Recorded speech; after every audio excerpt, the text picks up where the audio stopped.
"You are a prostitute. I never loved you," he said. 5 years later, the CEO waited outside, her home broken. "Hi, my beautiful family. Welcome back to Mr. Peter's family. May the Almighty crown every woman with courage that never fades, wisdom that guides through storms, and a peace that anchors her soul. May every tear you shed water the garden of your dreams, and every silent prayer blossom into hope that lights your path. You are the fire in cold nights, the calm in the fiercest storms, and the love that restores hearts. May your days overflow with kindness, your heart remain steadfast, and your spirit rise above every challenge. My precious family, don't stay silent tonight. Your presence keeps this home alive.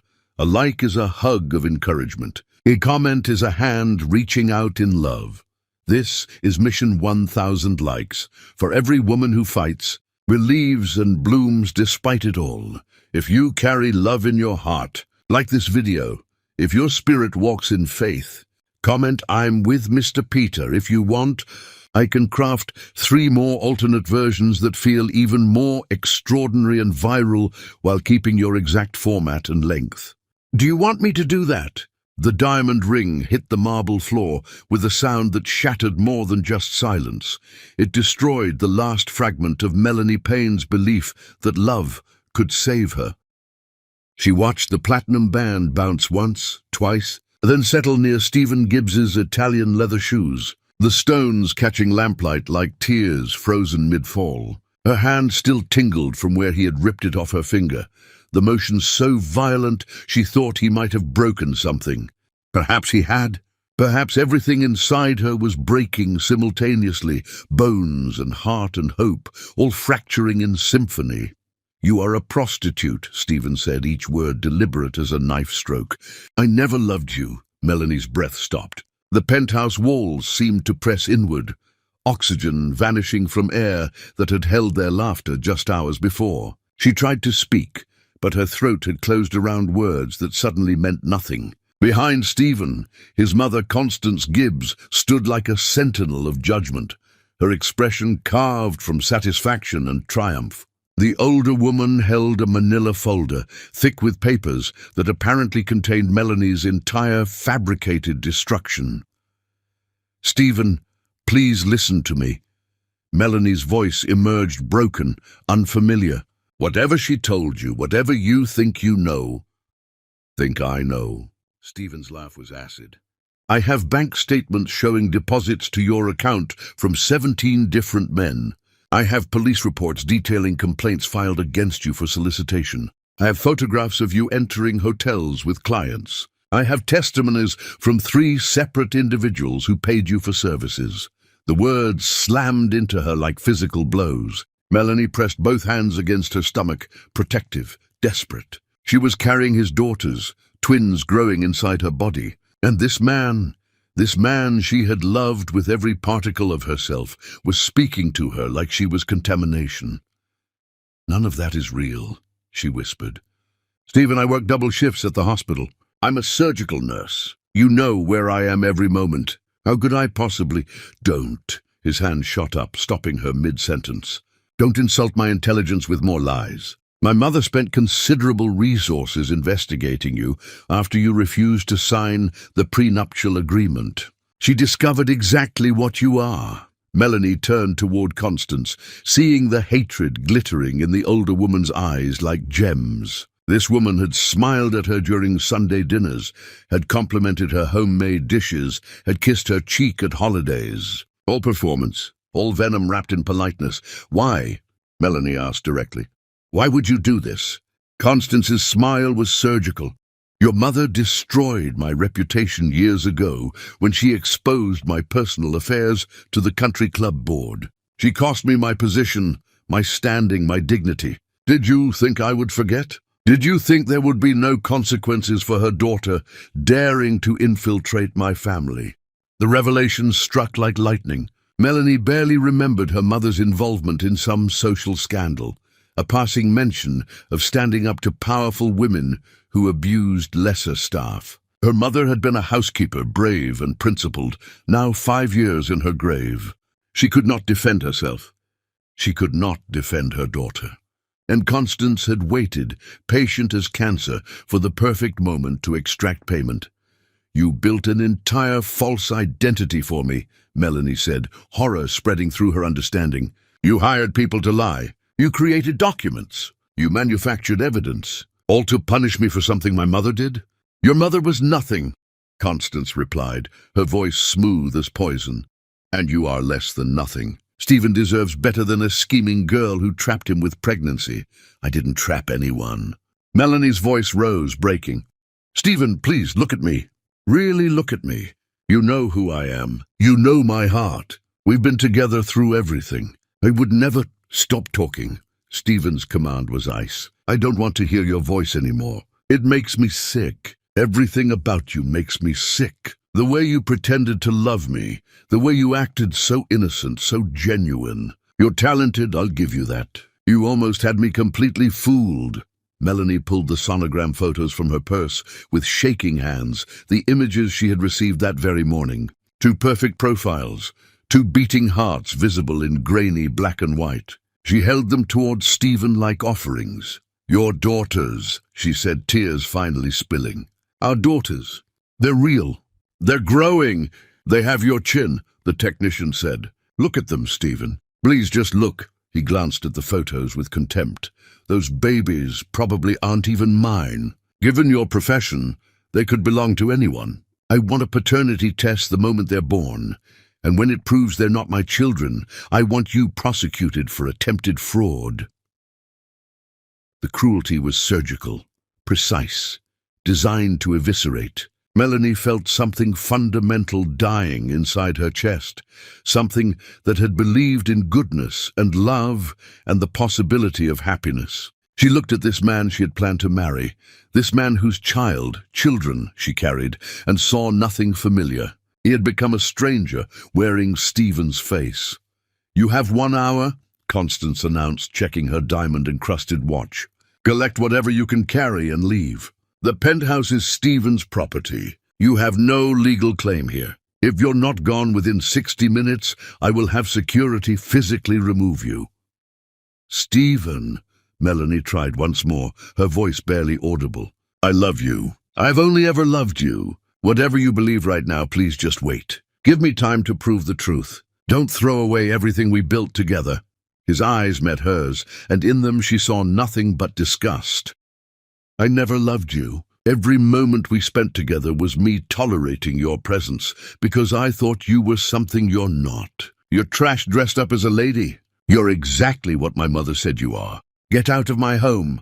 Melanie stood frozen, her world ending in increments. She looked at the penthouse they had decorated together, the kitchen where they had cooked weekend breakfasts, the couch where they had watched movies with her head on his shoulder. Everything felt like archaeological evidence of a life that never actually existed. She walked to the bedroom on legs that barely functioned and grabbed her work bag. She couldn't focus enough to pack properly. She pulled out a single change of clothes, her wallet, her phone. Nothing else seemed to matter. The engagement photos on the dresser mocked her. The wedding planning binder they had filled with dreams mocked her. The future they had sketched in whispered conversations mocked her most of all. When she returned to the living room, Constance and Stephen stood together like executioners, watching a condemned woman approach the gallows. Melanie walked past them without speaking, past the ring still glittering on marble, past the man who had just murdered her soul with words. Outside, the sky opened. Rain fell in sheets, immediately soaking through her thin jacket. She stood on the sidewalk, displaced, destroyed, carrying nothing but a bag and babies no one wanted. Thunder cracked overhead. Lightning illuminated the city in stark flashes. She started walking without direction, without purpose, her mind blank except for the recurring thought that she needed to survive until morning, needed to find shelter, needed to protect the lives growing inside her. The pain started 3 blocks from the penthouse. At first she thought it was grief manifesting physically, heartbreak becoming literal. Then she felt the warmth spreading down her legs, felt the contractions seizing her abdomen like fists, felt her body betraying her in the ultimate way. "No," she whispered, then louder. "No, no, no." She collapsed against a storefront, her knees buckling. Rain mixed with tears, mixed with the amniotic fluid pooling beneath her. Too early. Months too early. The babies weren't ready. She wasn't ready. Nothing was ready. Help! She tried to call out, but the word emerged weak, lost in storm sounds. An elderly woman appeared from nowhere, her wrinkled face suddenly hovering above Melanie's, her hands surprisingly strong as they supported Melanie's shoulders. "Hold on, sweetheart," the woman said. "I'm calling for help right now. Hold on." Everything blurred after that. Ambulance lights, hospital corridors, machines beeping, doctors shouting medical terms. Pain beyond anything Melanie imagined possible. And then, hours later in recovery, silence broken only by her own breathing. A nurse approached, her expression gentle. "Your daughters are alive. They're fighters, both in NICU, critical but stable. They'll need to stay for weeks, maybe months. But they're here. They're breathing." Melanie closed her eyes, tears sliding sideways into her hair. Riley and Kylie, she decided in that moment. Strong names. Fighter names. Names for girls who would survive everything this world threw at them. The elderly woman who had saved her appeared in the doorway. Her name was Birdie Walsh, and she visited every single day during those next months while the twins fought to grow strong enough to leave the hospital. She never asked questions about where Melanie came from or why she had been alone in a thunderstorm. She simply stayed. Melanie rebuilt herself atom by atom in that hospital. She vowed her daughters would never know weakness, never know the kind of vulnerability that let men destroy women with lies. She vowed to become untouchable. Years passed in determination and exhaustion and triumph. Then one afternoon, Stephen Gibbs received results from his medical team searching for a bone marrow match to save his life from the leukemia ravaging his body. Only 2 names appeared in the entire national database as compatible donors: Riley Payne and Kylie Payne, both 5 years old. Chapter 2, The Empire of Ashes, Birdie. Walsh's garage apartment smelled like lavender and old books, a combination that became synonymous with survival for Melanie during those first impossible months. The space was cramped, barely large enough for a twin bed and a donated crib, but it represented something more valuable than square footage. It represented a woman who looked at a stranger's catastrophe and chose compassion over convenience. Riley came home from the hospital first, weighing barely enough to qualify for discharge, her tiny chest rising and falling with determination that seemed too fierce for something so fragile. Kylie followed 3 weeks later, stronger but quieter, her dark eyes already watchful in ways that made the nurses comment. Melanie held them both against her chest and felt something ignite that transcended maternal instinct. She felt fury, the kind of fury that doesn't explode outward but turns inward, forging itself into steel. She worked night shifts at Mercy General Hospital, the same institution where she'd delivered the twins prematurely. Her supervisor had held her position open, an act of grace Melanie never forgot. She walked hospital corridors while the city slept, checking vitals and changing dressings and administering medications with hands that never trembled despite operating on 3 hours of sleep. Birdie stayed with the girls, this stranger who had become family through sheer persistence of kindness. During lunch breaks, Melanie studied. She devoured textbooks on hospital administration, memorized healthcare policy, absorbed everything about the machinery that kept medical institutions functioning. The other nurses thought she was aiming for a promotion to head nurse. They had no concept of how much larger her ambitions stretched. She noticed inefficiencies everywhere. The way supplies were ordered created waste. The scheduling system hemorrhaged money. The billing department operated like it was designed to lose revenue rather than capture it. Melanie began documenting everything in notebooks she kept in her locker, filling pages with observations and solutions. Her breakthrough came during a particularly brutal shift when the entire electronic medical record system crashed. Chaos erupted. Doctors couldn't access patient histories. Nurses scrambled with paper charts that hadn't been updated. Melanie spent 16 straight hours manually coordinating information flow. creating a temporary system using whiteboards and color-coded folders that kept the emergency department functional while IT worked to restore the servers. The hospital administrator, Theodore Lansing, heard about the nurse who had single-handedly prevented catastrophe. He called her to his office, expecting to thank her, and was instead handed a 40-page proposal detailing how to prevent such failures and restructure information management. He read it overnight. The next morning, he offered her a position in hospital administration. Melanie declined.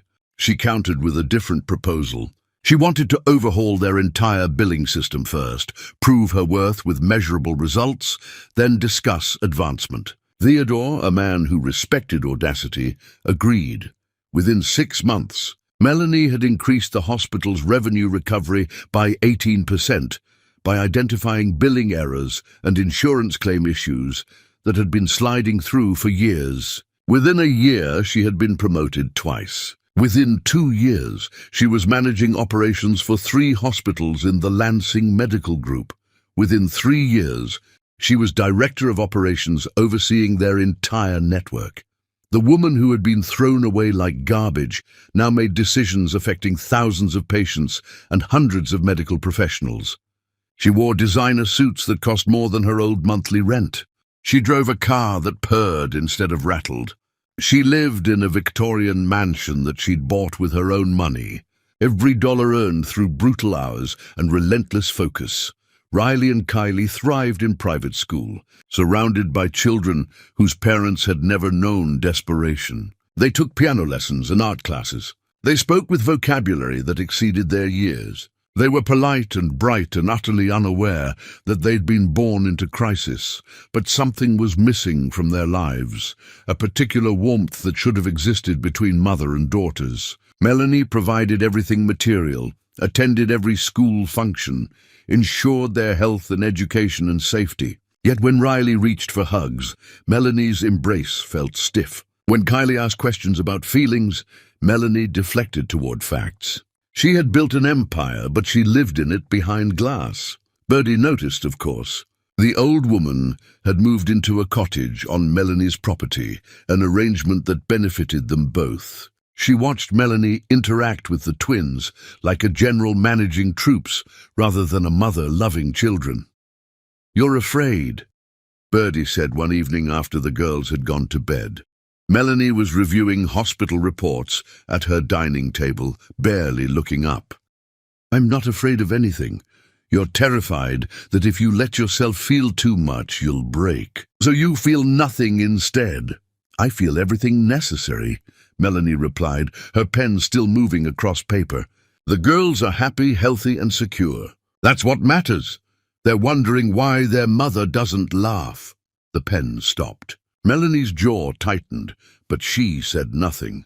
"They see other mothers at school pickup," Birdie continued gently. "Other mothers who smile and joke and play. You're magnificent, Melanie. You've accomplished miracles. But you're so busy being strong that you've forgotten how to be soft."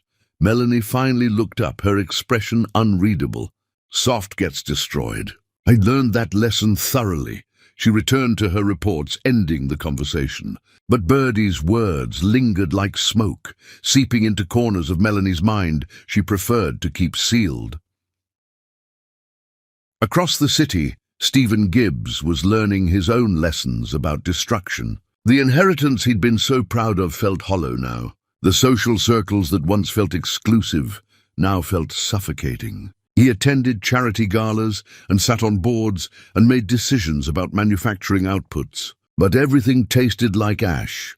He drank scotch alone in his penthouse, the same penthouse where he'd destroyed Melanie, and wondered when the emptiness had started consuming him from inside. He dated occasionally, women from appropriate families with appropriate pedigrees, and found himself comparing each one to a ghost. None of them had Melanie's laugh. None of them had her particular way of arguing about movie plots. None of them looked at him like he was someone worth believing in.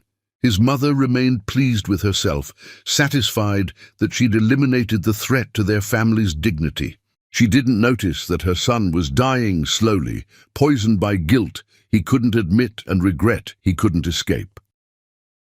Then came the diagnosis: acute myeloid leukemia, aggressive and merciless. The oncologist laid out treatment options with clinical efficiency: chemotherapy, radiation, and ultimately bone marrow transplant if a match could be found.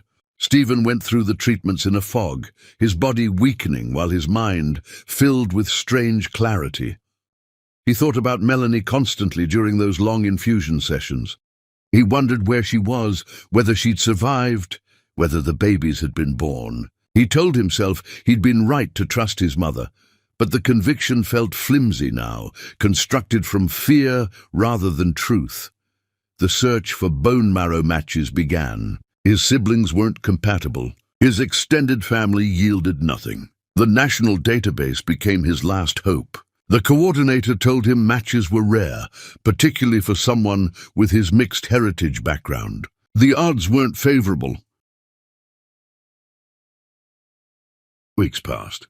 Stephen's strength declined.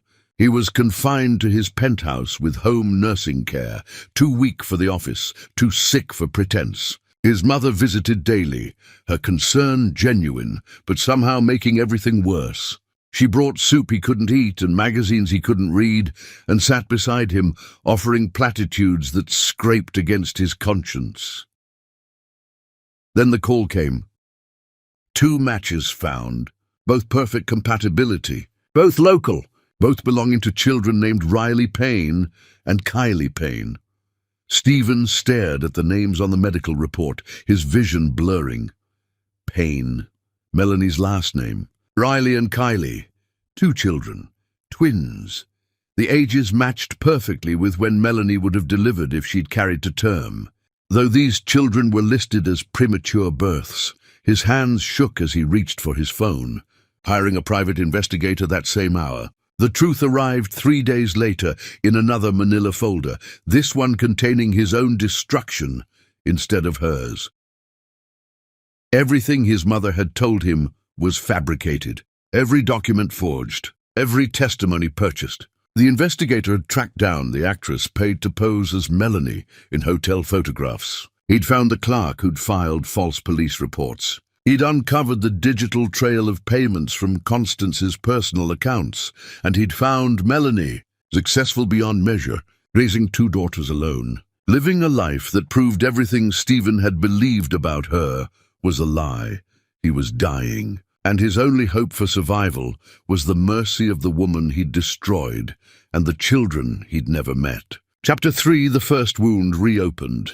The conference room occupied the top floor of the Lansing Medical Group headquarters. Glass walls offering a view of the city that sparkled like scattered diamonds against evening darkness. Melanie arrived precisely on time, flanked by her executive team, her presence commanding immediate attention without requiring announcement. She wore burgundy, a color that somehow suggested both power and warning, and her heels clicked against polished floors with rhythmic certainty.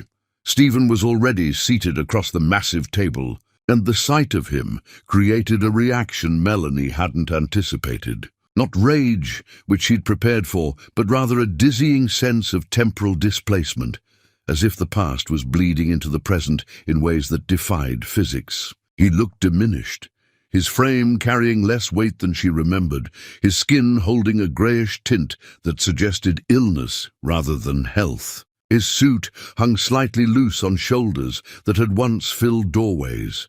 Their eyes met across mahogany and legal documents, and something detonated silently in the space between them. Stephen's expression crumpled before he managed to reconstruct it into professional neutrality. Melanie allowed nothing to show on her face. Years of executive meetings having taught her the value of inscrutability. Theodore Lansing made introductions, unaware of the history crackling through his conference room like approaching lightning. He spoke about partnership opportunities and healthcare initiatives and employee wellness programs, while Melanie and Stephen maintained perfect composure. The other executives contributed thoughts. Assistants distributed materials. The meeting progressed exactly as planned.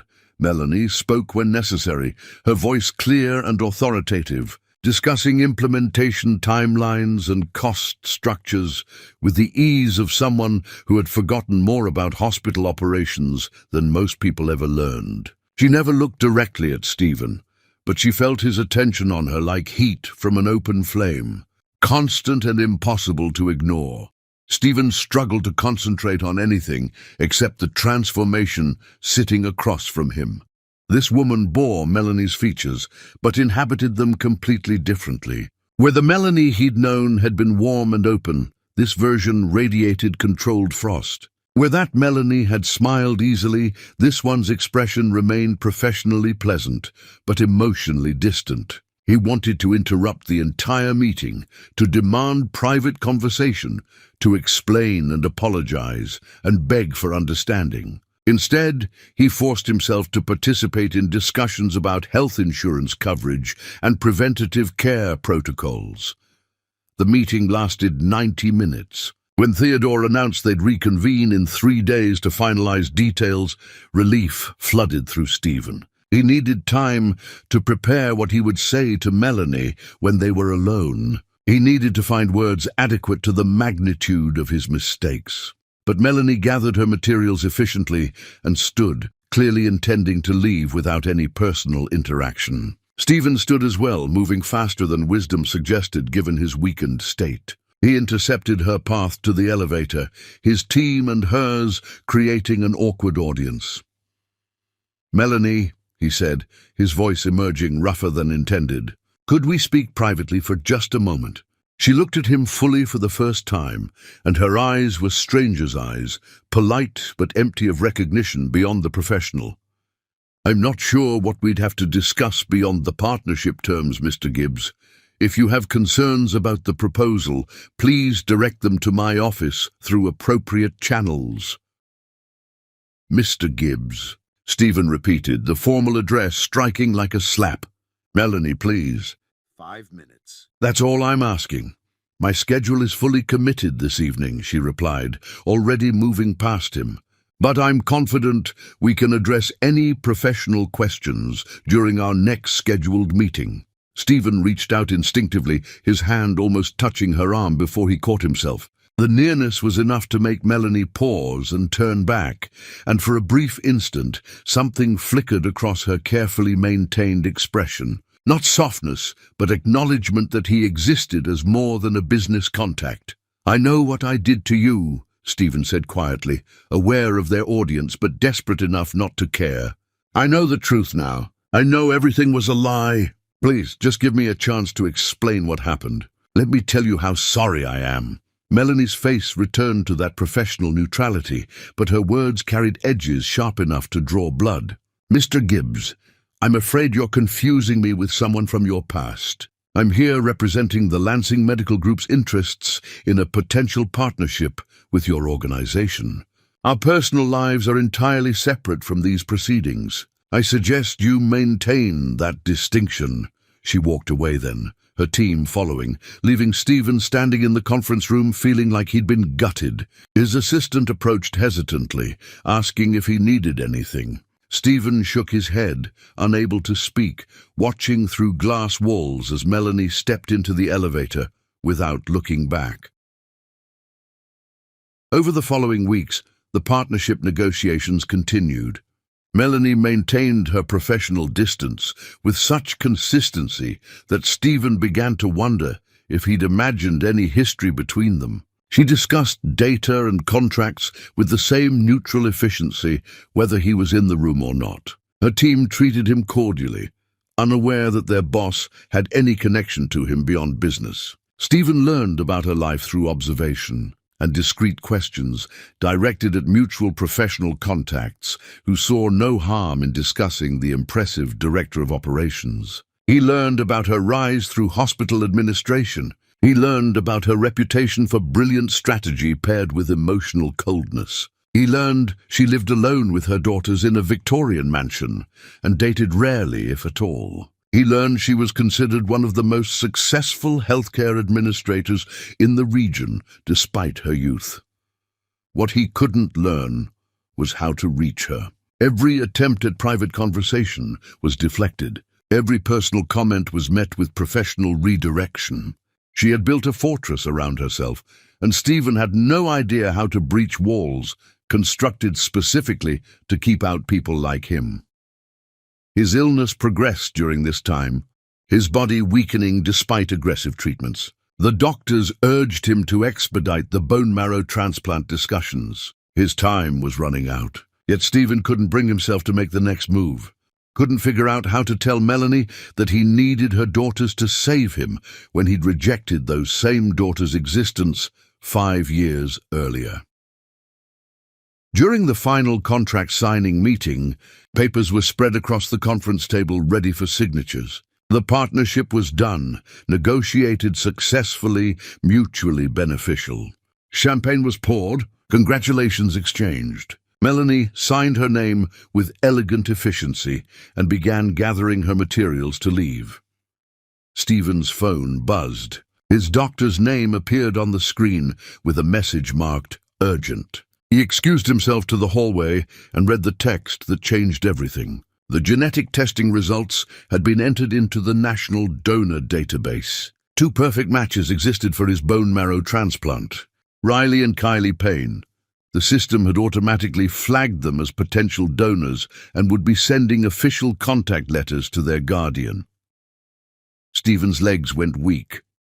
He leaned against the wall, phone trembling in his hand. Melanie would receive those letters within days. She would know he needed her daughters. She would finally understand why he'd been so desperate to speak with her. When he returned to the conference room, Melanie was gone.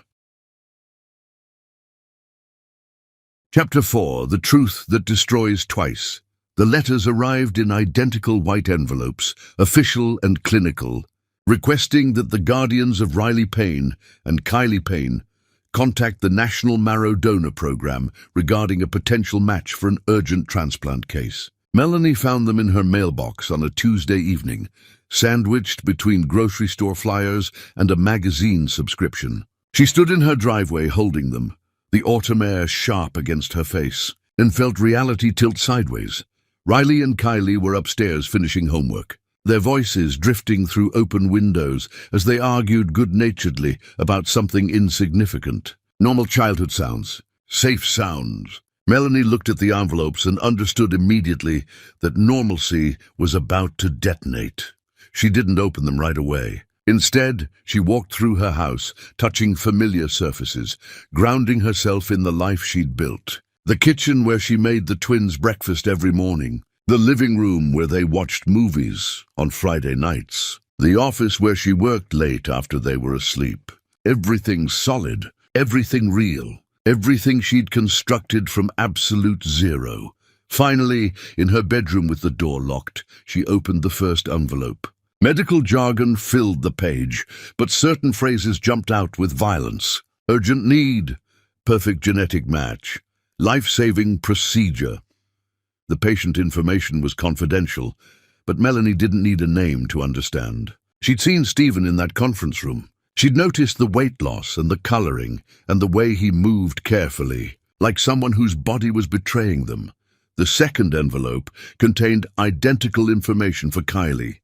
Both her daughters, both perfect matches, both being asked to potentially save the life of the man who'd called their mother a prostitute and denied their existence. Melanie sat on her bed, holding these letters, and felt laughter bubbling up from somewhere dark and broken inside her chest. The sound that emerged was ugly, devoid of humor, the kind of laughter that bordered on sobbing. The universe had a vicious sense of poetry.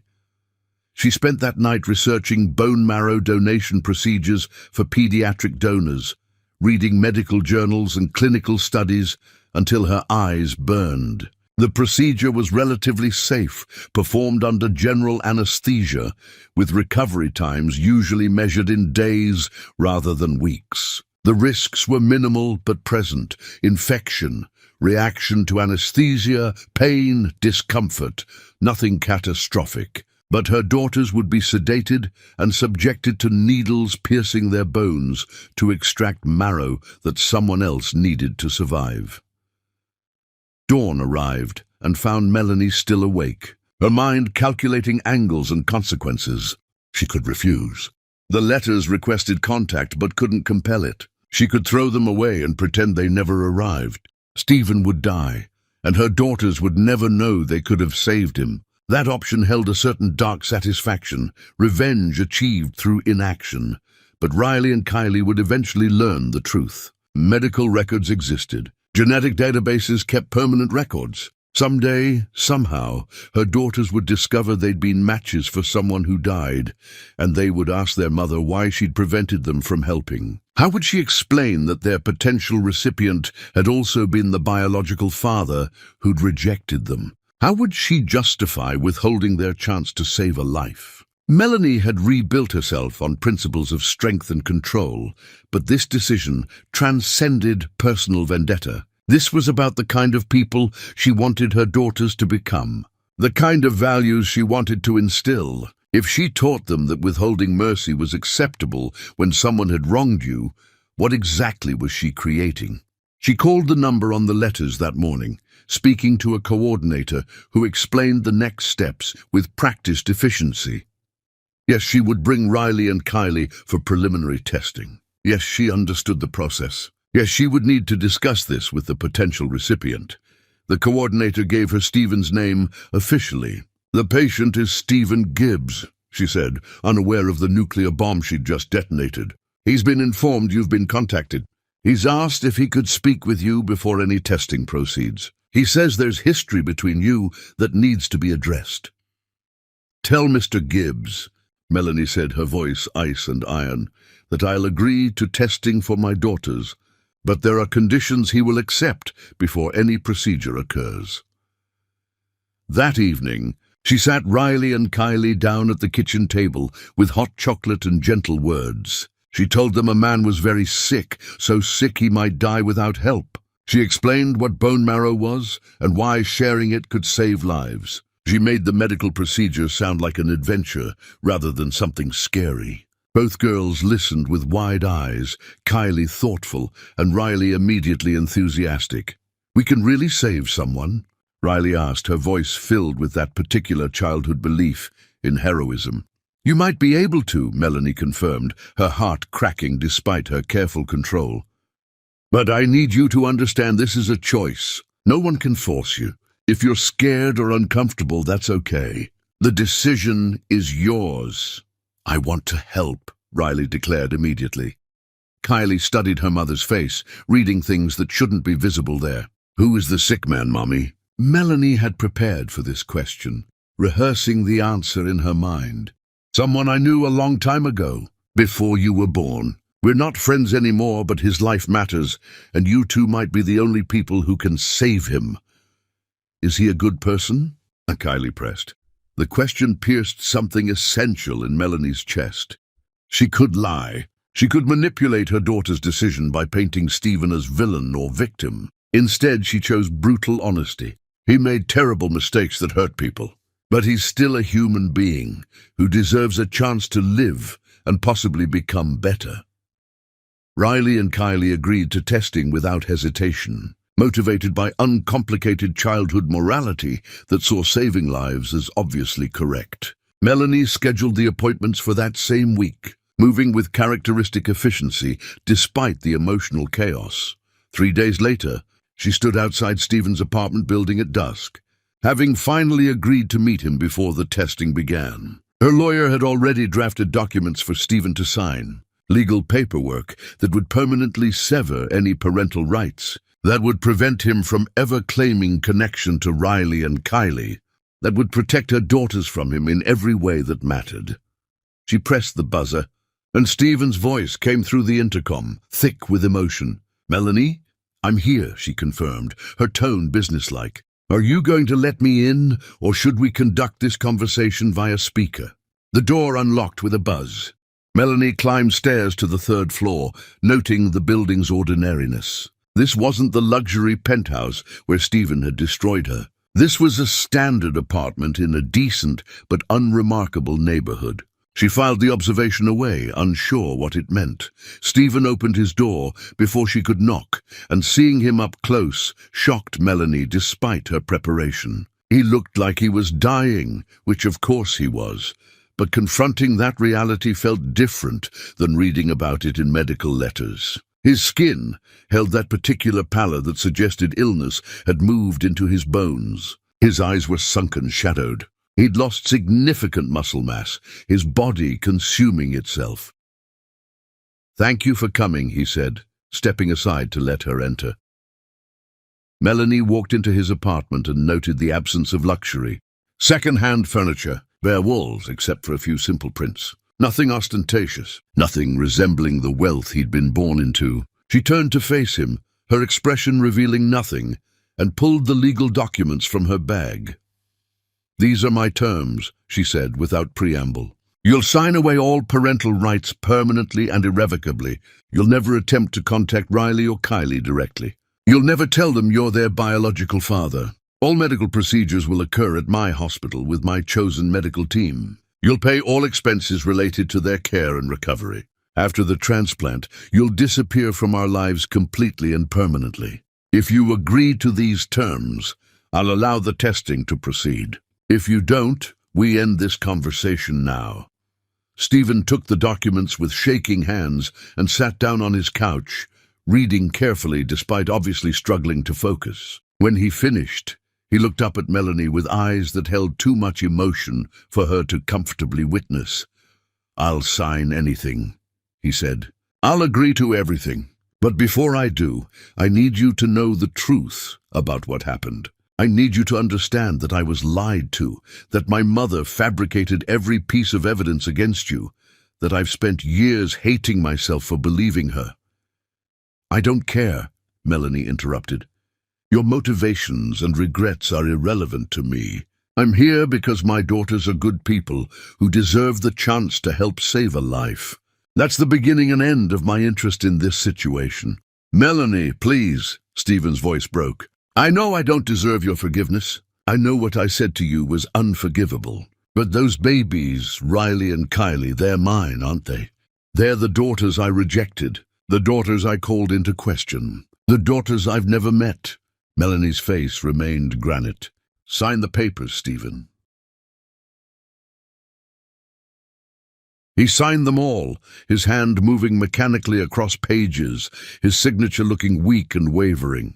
When he finished, Melanie collected the documents with clinical efficiency and turned to leave. "Wait," Stephen said desperately. "Can you at least tell me about them? Just something. Anything. What are they like?" Melanie stopped at the door, her back to him, debating whether cruelty or kindness served her daughters better. Finally, she spoke without turning around. "They're the most incredible human beings I've ever known. They're smart and brave and kind in ways that humble me. They laugh easily and love fiercely and see the world with wonder I can't access anymore. They're everything good that survived the worst night of my life. And they will never know what you are to them, because you're going to honor these documents and stay away." She left then, walking down the stairs and out into the evening, breathing deeply to control the emotions threatening her carefully maintained composure. She had done what needed to be done, protected her daughters, controlled the situation, maintained her strength, so why did she feel like she was standing on ground that might crumble at any moment? Chapter 5. The surgery that changes nothing. The hospital where Riley and Kylie would undergo their procedures had been transformed into something resembling a fortress at Melanie's insistence. She'd assigned her most trusted surgical team, personally reviewed every protocol, and ensured that not a single detail escaped her oversight. The pediatric wing had been essentially cordoned off, access restricted, security doubled. If control could ensure success, then this surgery would proceed with mechanical perfection. Stephen had been admitted to a separate floor, his pre-transplant conditioning already underway. Chemotherapy and radiation had further ravaged his already compromised system, preparing his body to accept the new bone marrow by destroying his existing diseased cells. Melanie had arranged the logistics so that their paths would never cross within the hospital, maintaining the separation she'd mandated. But Riley had different plans. On the morning before the scheduled procedures, Melanie arrived at the hospital. To find her daughter sitting in the cafeteria with a sketch pad, her tongue stuck out slightly in concentration as she drew. Keely sat beside her sister, watchful as always, clearly having tried to redirect Riley's determination and failed. "What are you doing here?" Melanie asked, her tone sharper than intended. "You're supposed to be in your room resting." Riley looked up, completely unrepentant. "I wanted to make a card for the sick man. It's scary being in the hospital. I thought it might make him feel better." The drawing showed flowers and sunshine and birds, rendered in the enthusiastic but imperfect style of childhood artwork. Words scrawled across the top read, "Get well soon," in Riley's careful printing. Melanie's chest tightened in ways that felt dangerous. "Baby, that's sweet, but we've discussed this," Melanie said, sitting down beside her daughters. "The man we're helping doesn't need to know who you are. This is anonymous donation." "But that's silly," Riley protested. "How can helping someone be anonymous? We're here. He's here. Why can't I just give him a card?" "Because sometimes adult situations are complicated in ways that are hard to explain." Melanie tried, grasping for language that would satisfy a 6-year-old without revealing truths she wasn't ready to share. Kylie studied her mother's face with that disconcerting perceptiveness that always made Melanie feel exposed. "You don't like the sick man," she observed. "That's why we can't meet him." Melanie wanted to deny it, but lying to her daughters had never been her practice. It's not about liking or disliking. It's about keeping things simple and protecting you both from situations you don't need to be involved in. "But we are involved," Kylie countered with logic beyond her years. "We're giving him part of ourselves. That seems pretty involved." Before Melanie could respond, a nurse appeared, looking apologetic. "Ms. Payne, I'm sorry, but there's a situation with the patient on the 8th floor. He's asking specifically for Riley and Kylie. He says he just wants to see them for a moment before tomorrow's procedures. He's quite upset." Melanie's jaw tightened. "Tell Mr. Gibbs the answer is no. We had an agreement." "Mom," Riley said quietly, "if he's really that upset, maybe we should just say hi. What if he's scared? I'd be scared if I was that sick." Adult logic in her daughter's voice created a sensation in Melanie's chest, like something fracturing. She looked at her daughters, Riley with her drawing and her open heart, Kylie with her protective vigilance and her questioning eyes, and realized they were better people than she was. They possessed grace she'd locked away years ago in favor of survival. Against every instinct, Melanie agreed to one brief visit. Stephen's hospital room felt smaller than it should have, compressed by the presence of too much emotion contained in insufficient space.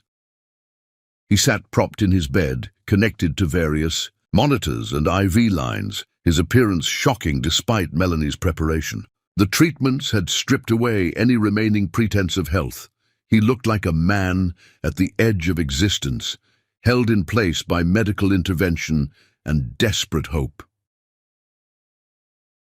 When Riley and Kylie entered with their mother standing guard behind them, Stephen's face crumpled completely. Tears spilled down his cheeks unchecked.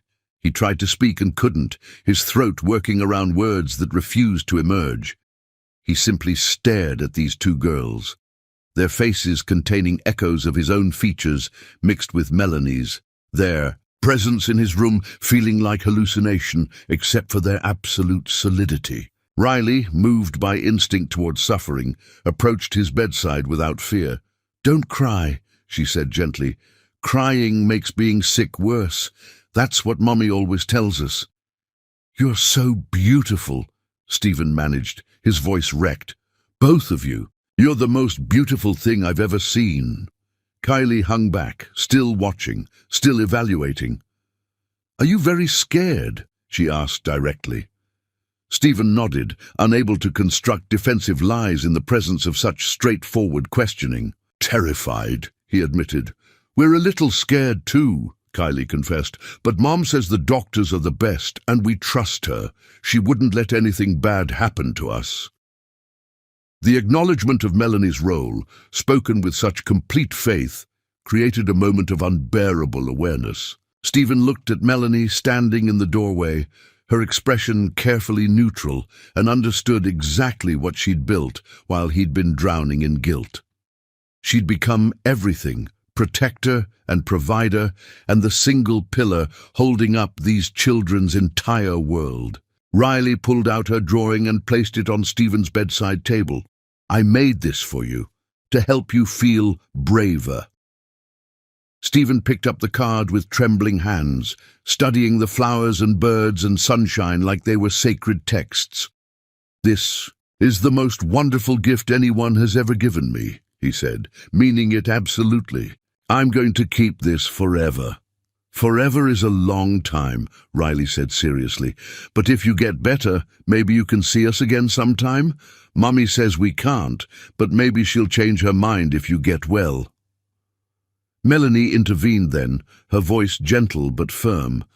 Girls, we need to let Mr. Gibbs rest now. We all have a big day tomorrow. Stephen reached into the drawer of his bedside table and pulled out 2 small wrapped boxes. I was hoping I'd get to meet you, he said, handing one to each girl. These are for after your procedures. To thank you for being brave enough to help me. Inside each box was a silver bracelet, simple and beautiful, engraved with their names. Riley put hers on immediately, admiring how it caught the light. Kylie held hers more carefully, still evaluating, still protecting something she couldn't name. Thank you, both girls said, their manners automatic from Melanie's teaching. As they left the room, Riley turned back one more time. I hope we make you better, she said with all the fierce certainty of childhood. I hope you get to do everything you want to do and be really, really happy. Stephen waved goodbye, still crying, still clutching the card Riley had made, and Melanie ushered her daughters out before the moment could expand into something even more complicated.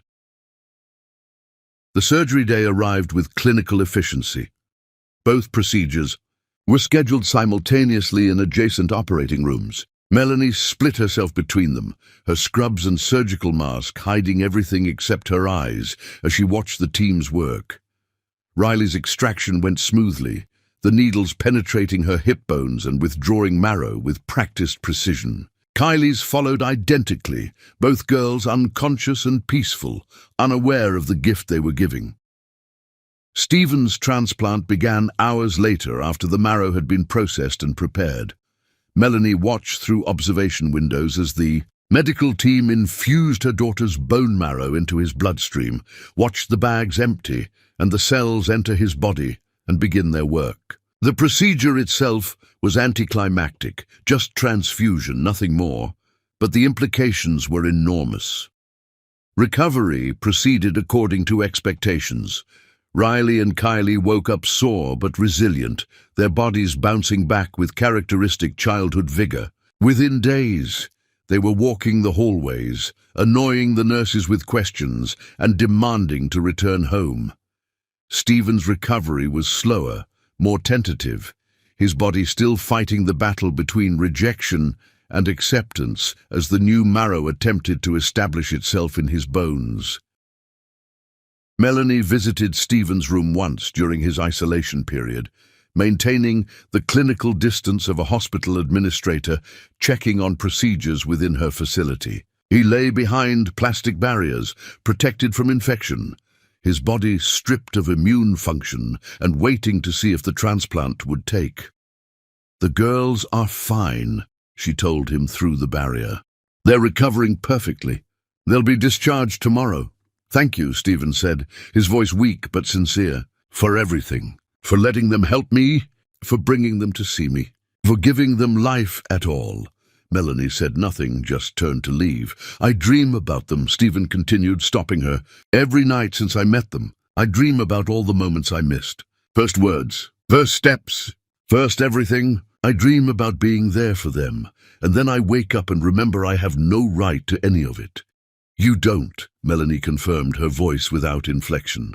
Those moments belong to them and me. You're just the person whose life they saved. She left him in isolation, surrounded by machines and plastic barriers and regret that served no constructive purpose. His survival was no longer her concern beyond professional obligation. The documents were signed. The boundaries were established. After discharge, he would disappear from their lives permanently, except Riley kept asking about him. She wanted to know if the sick man was getting better. She wanted to send more drawings. She wanted updates that Melanie had to carefully deflect. Riley said less but noticed more, her eyes tracking her mother's reactions whenever the subject arose. 2 weeks after the transplant, Melanie received notification that Stephen's body was accepting the new bone marrow. The engraftment was successful. His prognosis had shifted from terminal to hopeful. He would live, carried forward by cells her daughters had given him. Biological life saved by biology he'd rejected when it was convenient. The irony tasted bitter in ways Melanie couldn't fully process. Chapter 6. The Poison That Never Stops Spreading. Constance. Gibbs arrived at the Lansing Medical Group headquarters on a Tuesday afternoon, announced and expected. Her presence creating immediate ripples through the administrative staff. She moved through the building like visiting royalty, her designer clothes and diamond jewelry announcing wealth before words became necessary. By the time she reached Melanie's office, every employee had been alerted that someone significant had arrived. Melanie kept her waiting exactly 15 minutes, a power move that Constance surely recognized but couldn't overtly challenge. When her secretary finally ushered the older woman into the spacious corner office, Melanie didn't rise from behind her desk, didn't offer coffee or pleasantries, simply gestured toward a chair with the bored efficiency of someone whose time was valuable. "Mrs. Gibbs," Melanie said, her tone professionally distant. "I wasn't aware we had an appointment." Constance sat with practiced grace, arranging herself with the kind of studied casualness that suggested nothing was actually casual at all. She studied Melanie's office, the prestigious medical degrees framed on walls, the awards acknowledging administrative excellence, the view overlooking the city's medical district, and her expression revealed grudging respect beneath layers of resentment. "You've done well for yourself," Constance observed, the compliment edged with something sharp. "Quite the transformation from the desperate girl my son threw out 5 years ago." Melanie's face showed nothing, her executive training serving her well. "If you came here to reminisce about your past cruelties, you've wasted your time. I have meetings scheduled shortly." "I came to congratulate you," Constance said, her smile perfectly polished and completely devoid of warmth. "You managed to position yourself exactly where you needed to be, close enough to my son during his illness to offer salvation through those girls. Quite strategic. I underestimated your long-term planning abilities." The accusation hung between them, absurd and insulting and so perfectly Constance that Melanie almost laughed. "You think I engineered your son's cancer? That I somehow anticipated needing leverage 5 years in advance? Your paranoia has reached clinical levels, Mrs. Gibbs. I think you're an opportunist who saw a chance to extract revenge or resources or both," Constance countered, her voice remaining pleasant despite the venom beneath. "Stephen is weak, always has been, emotional, susceptible to manipulation. He's convinced himself he wronged you when he simply made a prudent decision to eliminate an unsuitable partner." Melanie leaned forward slightly, her eyes locking onto Constance with predatory focus. "Let me clarify something for you since you seem confused. I don't want your son. I don't want your family's money. I don't want anything from either of you, except permanent absence from my daughters' lives. Stephen needed their bone marrow, and I allowed them to help him because they're better people than I am. That's the beginning and end of the story. Then why all the restrictions?" Miss Constance pressed. "Why the legal documents preventing him from acknowledging his own children? Sounds like control to me. Sounds like someone positioning for future demands." Melanie stood, moving around her desk with deliberate slowness, her height and presence dominating the space. She planted her hands on her desk's edge and leaned toward Constance with an expression that could have frozen sunlight. Those restrictions exist because your son looked at me while I carried his daughters and called me a prostitute, because he told me I'd trapped him, because he threw me out while I was pregnant and didn't care whether his children lived or died. I won't let Riley and Kylie anywhere near a man capable of that level of cruelty. And I certainly won't let them near the woman who orchestrated the entire destruction. Constance's composure finally cracked slightly, a muscle jumping in her jaw. I protected my family. You destroyed one, Melanie corrected. Mine? For something my mother did decades ago. You're not protective, Mrs. Gibbs. You're vindictive and pathetic, and so desperate to maintain control that you'll sacrifice anyone to preserve your illusions. The older woman stood as well, drawing herself up with offended dignity. You think you've won something. You think you've risen above your station and proven yourself. But you're still the housekeeper's daughter who tried to infiltrate her betters. Stephen may have momentary guilt, but eventually he'll remember who he is and where he comes from. He'll rebuild his life with appropriate people, and you'll return to obscurity. Melanie moved to her office door and opened it, the gesture unmistakable. This conversation is finished. Leave my building, Mrs. Gibbs, if you contact me again. If you come near my daughters, if you make any attempt to interfere in our lives, I will destroy what remains of your reputation with documented evidence of everything you did 5 years ago. Constance's eyes widened slightly. You're threatening me? I'm explaining consequences, Melanie clarified.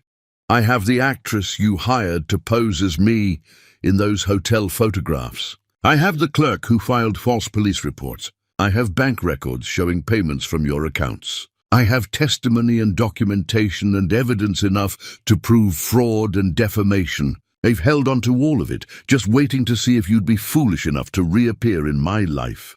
The color drained from Constance's face.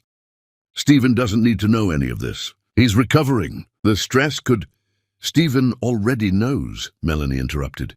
He hired investigators after discovering Riley and Kylie existed. He knows everything you did. He knows exactly what you are, and that knowledge is eating him alive in ways I find deeply satisfying. Constance walked to the door, her earlier confidence evaporated. But at the threshold, she turned back with one final attempt at control. Those girls are Gibbs blood, whether you like it or not. Eventually that will matter. Those girls are pains, Melanie said with absolute conviction. They carry my name, my values, and my strength. Your family's poison doesn't touch them because I won't let it.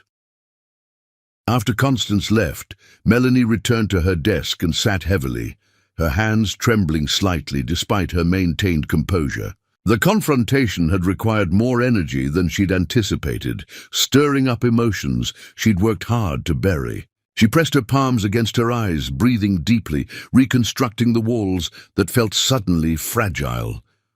Her phone rang. Stephen's name appeared on the screen.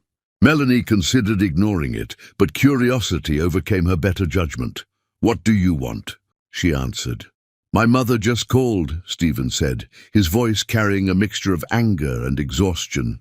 "She told me about her visit to your office. I'm calling to apologize for her and to promise she won't bother you again. Your promises mean nothing, Stephen. Your mother's behavior is yours to manage. Keep her away from me and my daughters, or I'll follow through on what I told her." "I believe you," Stephen said quietly. "And I want you to know I've severed contact with her completely. I'm done enabling her toxicity.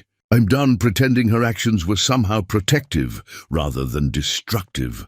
Melanie processed this information, uncertain how to weight it. "That's your decision to make about your family. It doesn't change anything between us." "I know," Stephen agreed.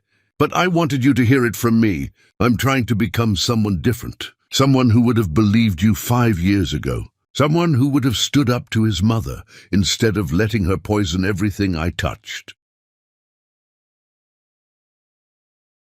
"Oh, good for you," Melanie said flatly. "Now leave me alone." She hung up before he could respond, but his words lingered uncomfortably. She didn't want to acknowledge his transformation.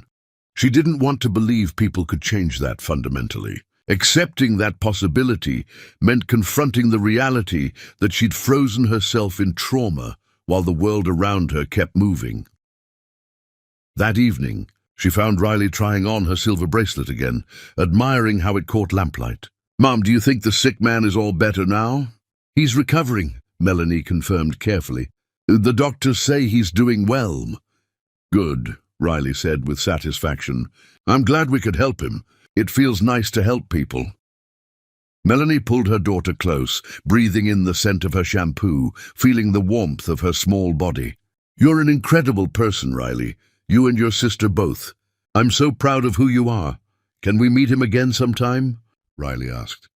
"Just to see if he's okay?" The question landed like a stone in water, creating ripples Melanie couldn't control. "We'll see," she deflected. The classic parental non-answer that satisfied nothing.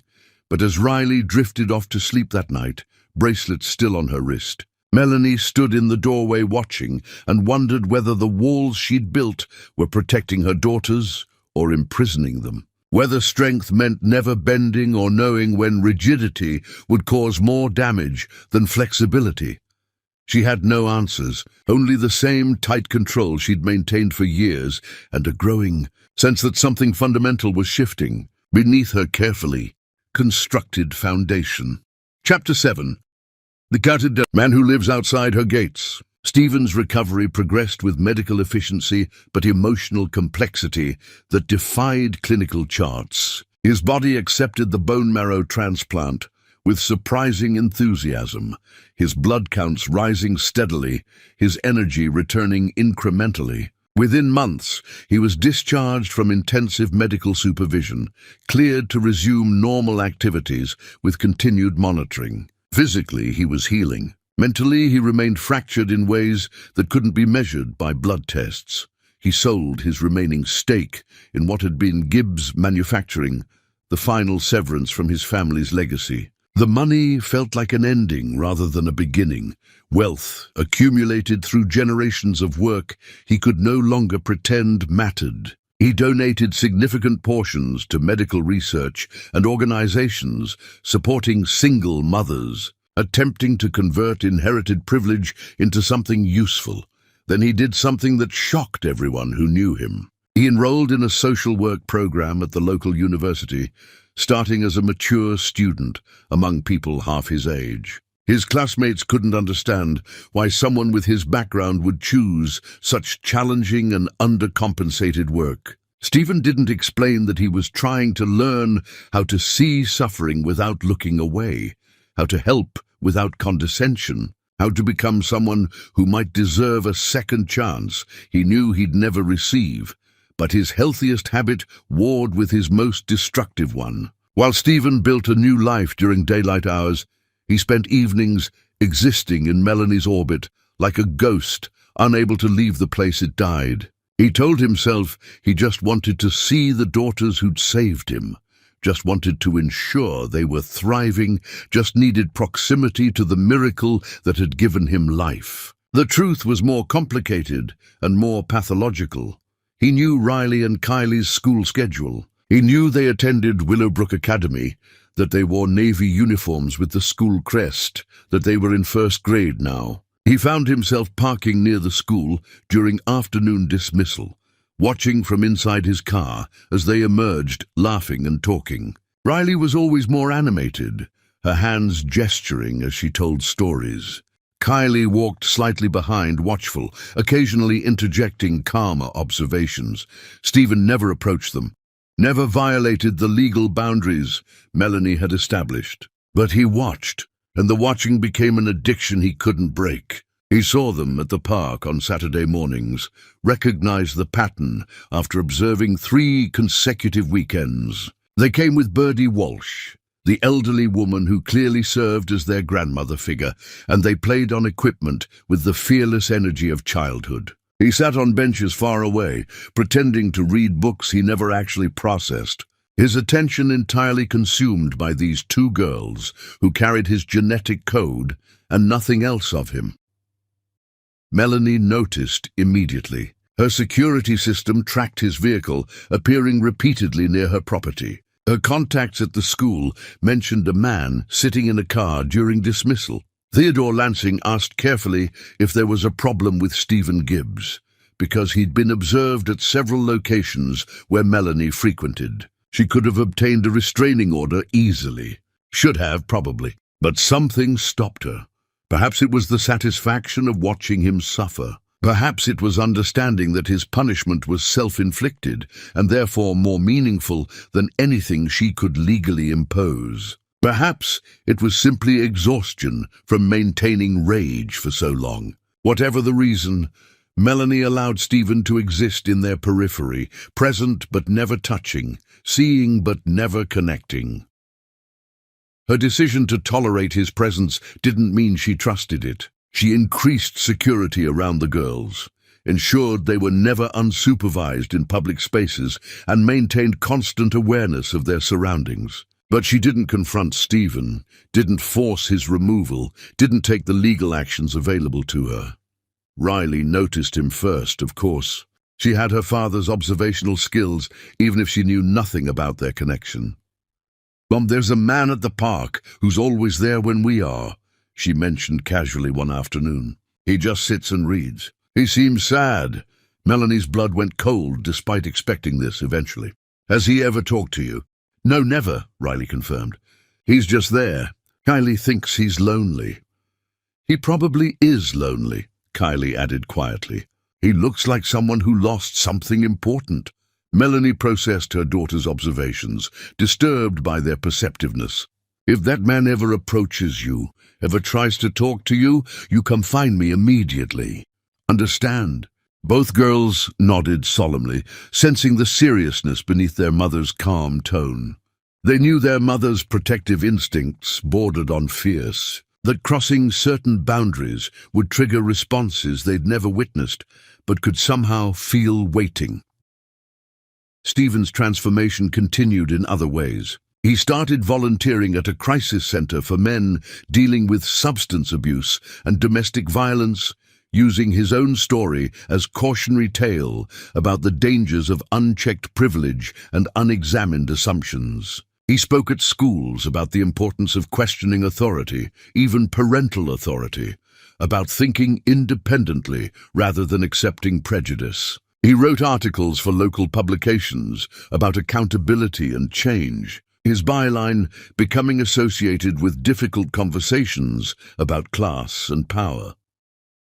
People who'd known the old Stephen barely recognized this version. He'd shaved his head after his hair fell out from chemotherapy and never let it grow back, a permanent reminder of his brush with mortality. He dressed differently, spoke differently, carried himself with humility that looked alien on someone raised to expect deference. His mother refused to speak to him.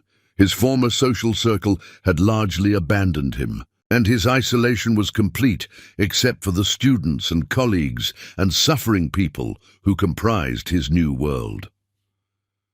One evening, Theodore Lansing invited Melanie to dinner at his home, a standing arrangement they maintained monthly since his wife's passing. He'd become something between mentor and father figure, his wisdom earned through decades of hospital administration and personal loss. Over wine and pasta he'd prepared himself. He broached the subject Melanie had been avoiding. "I've noticed Stephen Gibbs has been making himself visible around you and the girls," Theodore said carefully. "Should I be concerned?" Melanie swirled wine in her glass, watching it catch lamplight. "He's not threatening, just present, watching from a distance. That doesn't sound healthy for anyone involved." "It's probably not," Melanie agreed. "But I think he needs to see them, needs to understand what he lost. I'm not sure why I'm allowing it, but I am." Theodore studied her with the kind of perception that came from genuine care. "You know he's completely changed his life. Sold his family's legacy, enrolled in school, dedicated himself to service work. The transformation is remarkable." "People don't change that fundamentally," Melanie said, the words automatic after years of believing them. I did, Theodore countered gently. After I hurt my wife, after she almost left me, I rebuilt myself completely. It took years. It was painful and humbling and necessary. I became someone who could be trusted again, and our marriage afterward was stronger than it had been before the betrayal. Melanie set down her wine glass, uncomfortable with where this conversation was heading. Are you suggesting I should forgive Stephen? I'm suggesting that holding on to rage for years has a cost, Theodore replied. I see it in how you interact with your daughters. You provide everything material, but emotionally you're walled off. They feel it, Melanie. They're starting to notice that other mothers hug longer, laugh easier, cry openly. You're so busy being strong that you've forgotten how to be soft. And softness is not weakness. The observation struck too close to Birdie's earlier comments, creating a cumulative weight Melanie couldn't easily dismiss. What if softness gets them hurt? What if letting my guard down means someone gets close enough to destroy us again? What if maintaining walls means they grow up thinking love and distance are the same thing? Theodore countered. Or what if your strength, admirable as it is, teaches them that vulnerability is shameful rather than human? Melanie had no response.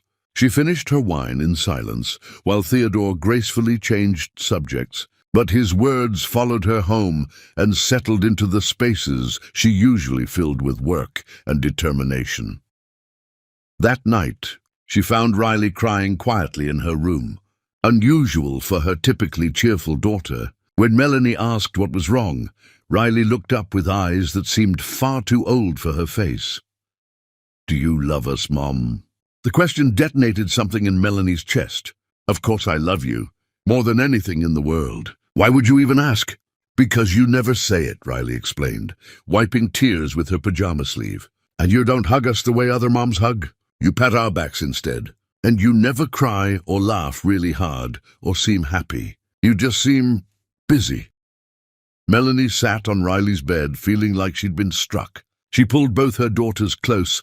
Kylie had appeared in the doorway, drawn by voices, and held them with an intensity she'd been rationing for years. I love you both so much that sometimes I can barely breathe from how much I love you. You are my entire world. Everything I've built, everything I've become, it's all for you. Then why don't you show us more? Kylie asked, her voice small. Why does it feel like we have to be perfect for you to be happy? The words cracked something essential in Melanie's carefully maintained facade. Her daughters were right. She'd been so focused on providing safety and security that she'd forgotten to provide warmth.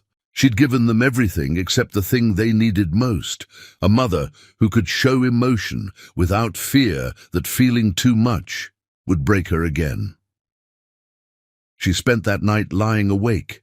Riley and Kylie curled against her in a pile of closeness they'd needed for years and confronted realities she'd been avoiding. Her daughters were growing up watching her model a life of control and distance. They were learning to associate strength with emotional absence. And somewhere out in the darkness, the man who'd destroyed her was becoming someone who might actually deserve a second glance. None of it made sense. All of it made her uncomfortable. But ignoring it was no longer an option. Chapter 8. The Cracks in Her Fortress. The music boxes arrived on Riley and Kylie's 7th birthday. 2 identically wrapped packages left on Melanie's porch without explanation. The wrapping paper was simple craft brown with white string, the kind of minimalist aesthetic that suggested thought rather than convenience. No card, no return address, just 2 boxes emanating faint mechanical sounds when shaken.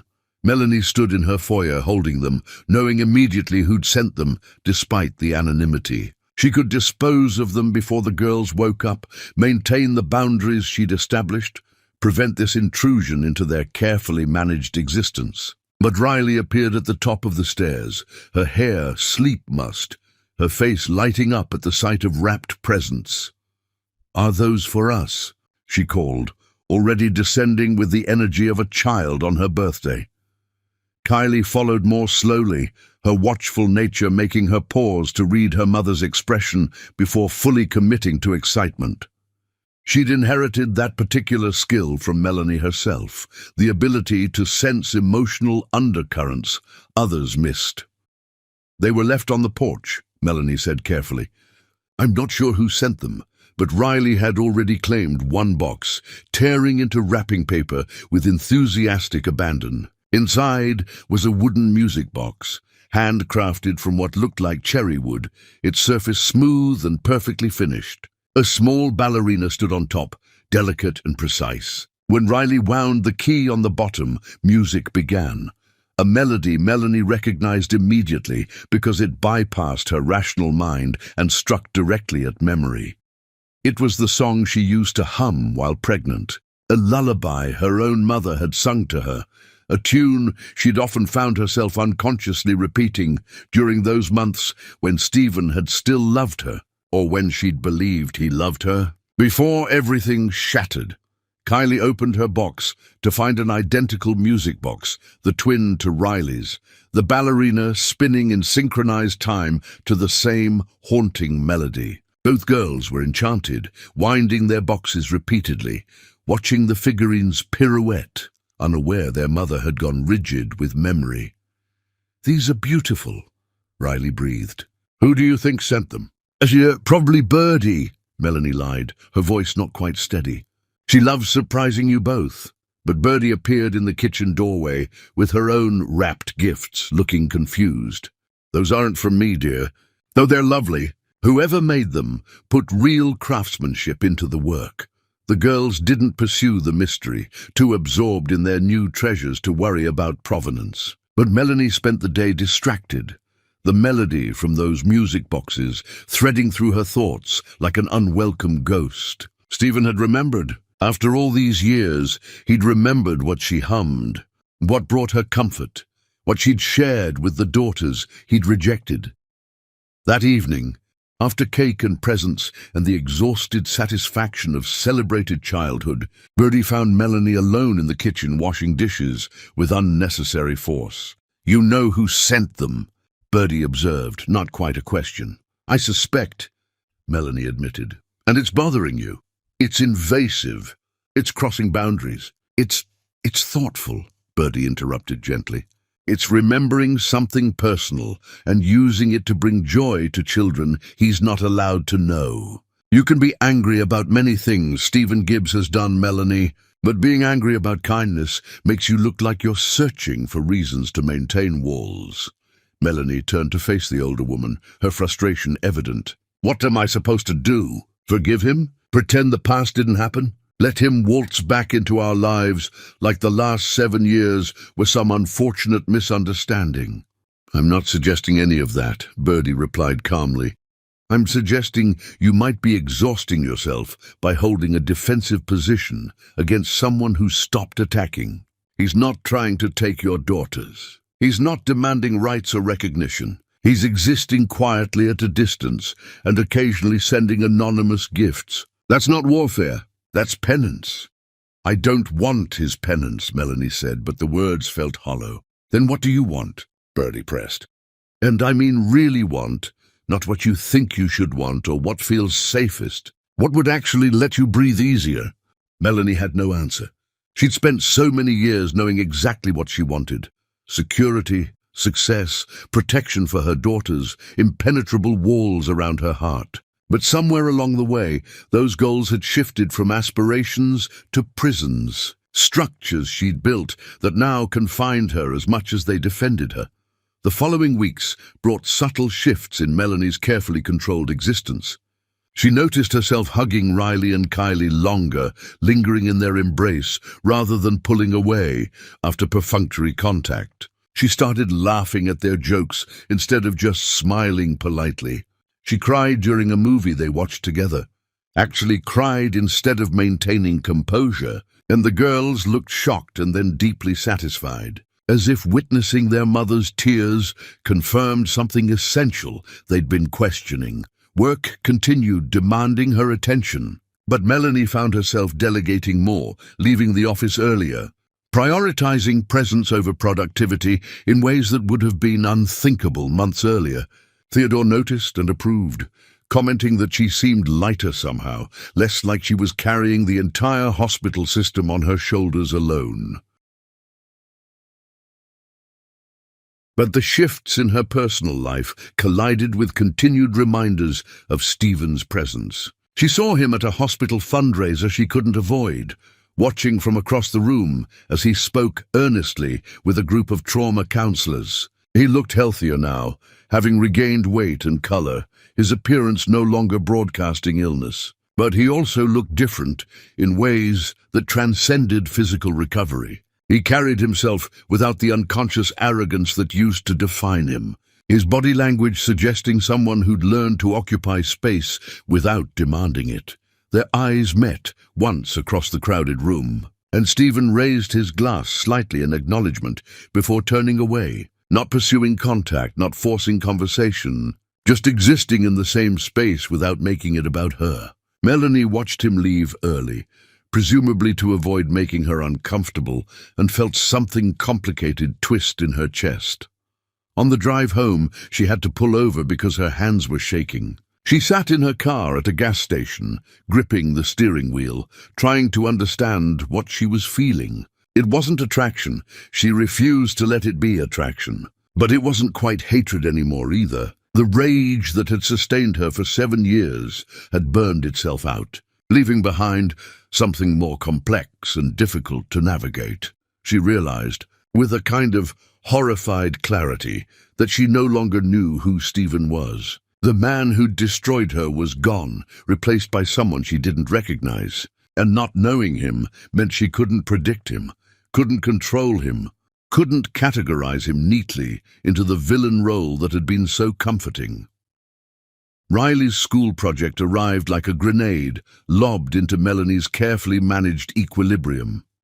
The assignment was simple: create a family tree including everyone important in your life. The teacher emphasized that family wasn't just blood relations, but anyone who played significant roles: friends, mentors, neighbors who felt like relatives. Riley approached the project with characteristic enthusiasm, immediately including Birdie Walsh near the top of her tree, labeling her Grandma Birdie with careful lettering. She included her teachers, her best friends, her pediatrician who'd cared for her since NICU, and then she asked the question Melanie had been dreading since the music boxes arrived. "Mom, can we include the man from the hospital? The one whose life we saved?" Melanie looked up from the work she'd brought home, her mind scrambling for responses that would satisfy without explaining. "Why would you want to include him, baby?" "Because he's connected to us," Riley explained, with the irrefutable logic of childhood. "We gave him part of ourselves, literally. That seems like family to me, even if we don't really know him." "He's not family," Melanie said carefully. "He was someone we helped. That's different."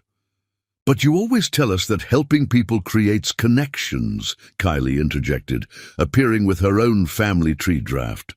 "You say that kindness builds relationships even with strangers.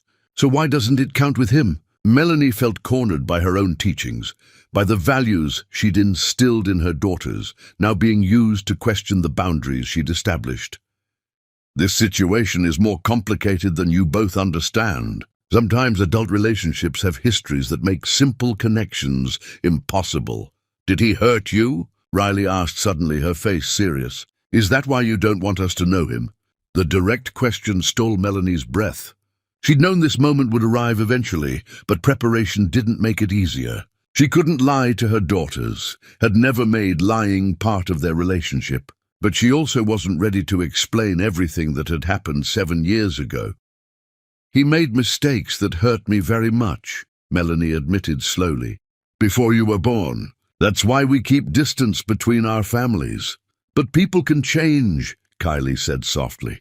"You always tell us that people can learn and grow and become better. Did he not become better?" The question, delivered with such innocent hope, cracked something fundamental in Melanie's defenses. Her daughters were better people than she was. They possessed grace and forgiveness that she'd locked away years ago in favor of survival. They saw the world with possibility she'd forgotten existed. "I don't know if he's better," Melanie confessed. I don't know who he is now. I only know who he was, and that person wasn't someone I could trust. Riley and Kylie exchanged glances, some silent communication passing between them that siblings develop when navigating complicated parents. They returned to their projects without pushing further, but Melanie noticed that Riley left a blank branch on her family tree, labeled simply "the sad man from the hospital," and Melanie didn't have the heart to make her erase it. That night, after the girls were asleep, Melanie stood at her bedroom window, looking out at the Victorian mansion's grounds, at the security lights illuminating her carefully cultivated gardens. At the walls, she'd built both literal and metaphorical. She thought about Theodore's words regarding the cost of prolonged rage. She thought about Birdie's observation that strength and ice weren't synonymous. She thought about her daughters, asking why she never seemed happy, and she admitted, just to herself in the darkness of her bedroom, that maybe maintaining fortress walls had stopped being protection and started being punishment. Maybe the person she was punishing most wasn't Stephen at all. The admission felt like betrayal, like weakness, like surrender to something dangerous. But it also felt uncomfortably like the beginning of truth. Chapter 9. The walls begin to tremble.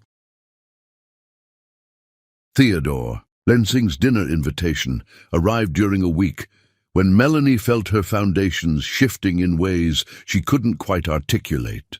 She'd been distracted at work, missing details that normally received her immediate attention. Her mind occupied with questions she couldn't answer about family trees and music boxes, and the difference between strength and rigidity. Theodore's timing was impeccable as usual, his invitation feeling less like social engagement and more like intervention.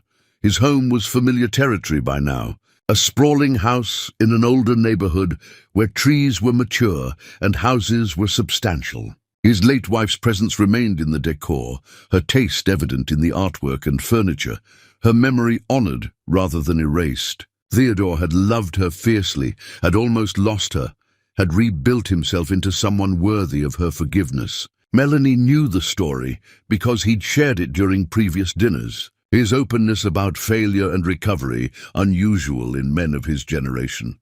Over salmon and asparagus, Theodore approached the subject Melanie had been avoiding with everyone else. "I've been watching you struggle with something for months now. Want to talk about it, or shall we continue pretending you're perfectly fine?"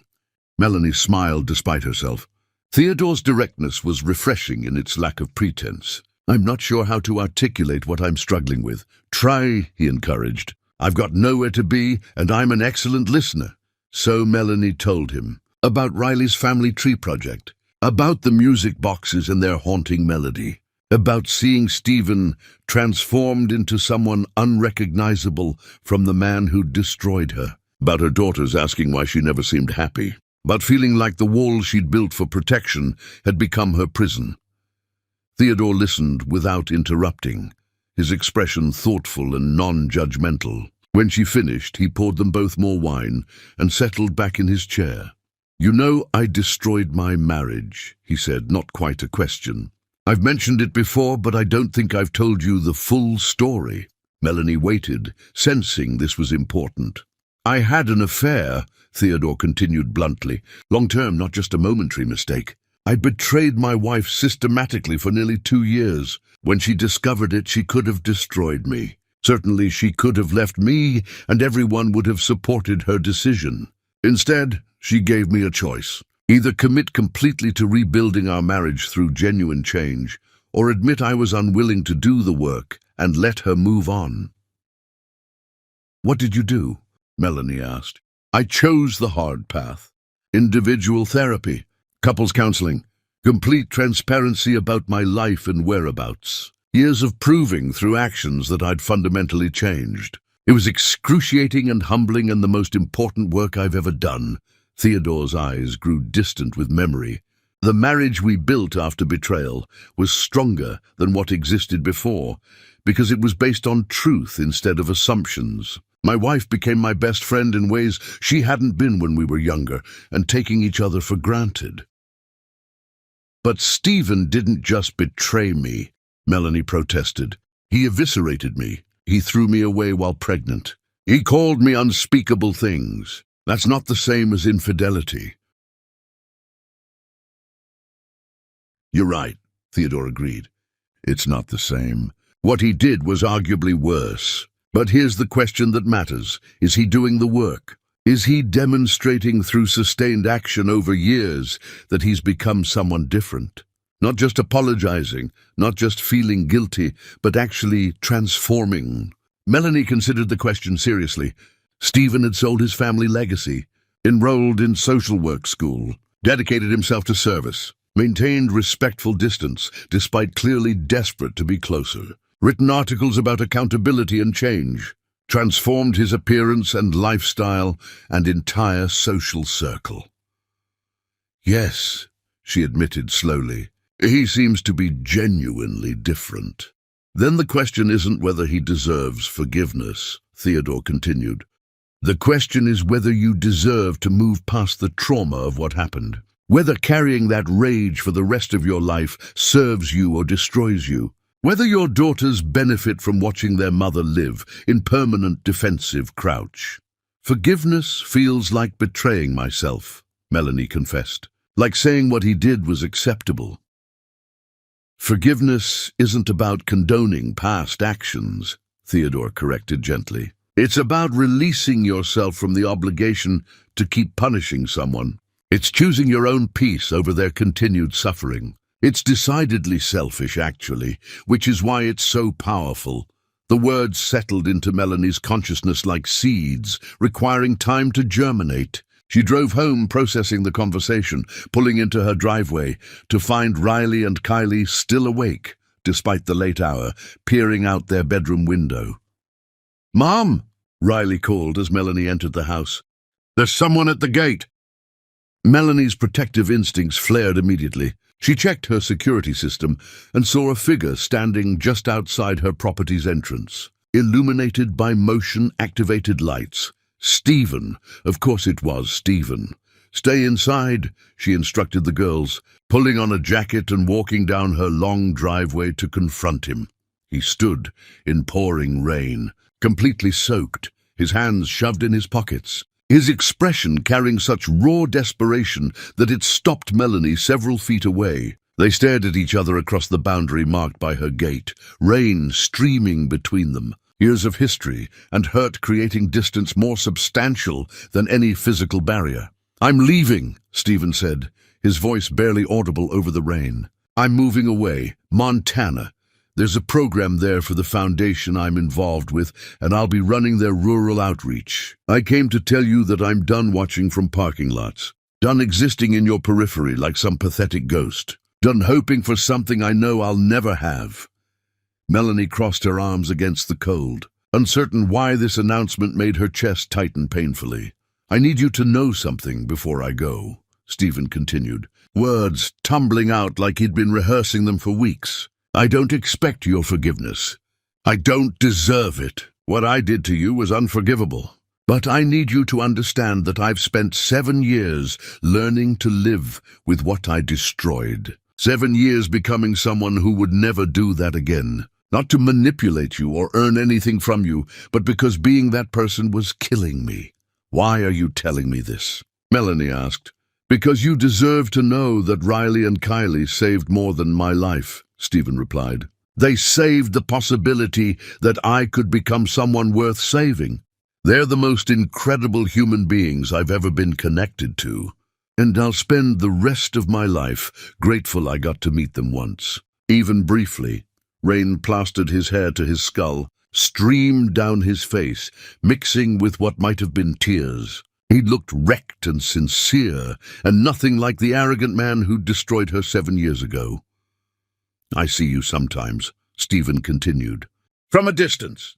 I watch you with them, and I see everything I lost, everything I threw away, and I understand that this is my punishment.